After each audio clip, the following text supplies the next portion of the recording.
这工业用的滚药水呢是袂使摕来做食品加工，也毋过即马煞来出代志啊！食药署是公布台北市阿中面线甲宁夏市场林记臭豆腐，拢已经可能受到影响啊！目前这卫生局已经来销毁2400公斤的大肠，也毋过也有一寡进过工业药水的大肠，即马是毋知影销去倒位。屏东县卫生局讲会阁加强来稽查。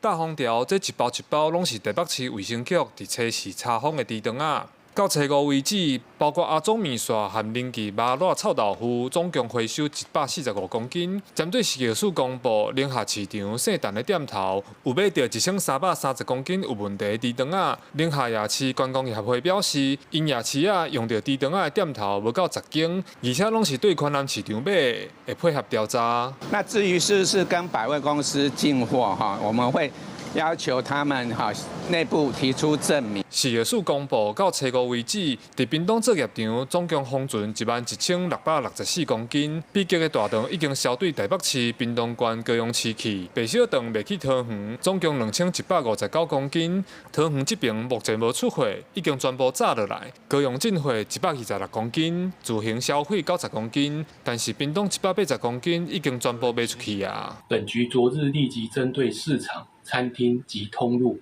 启动扩大市售大肠产品稽查，均无查获不法情事，将持续针对相关通路加强查核检验，以维护消费者饮食安全。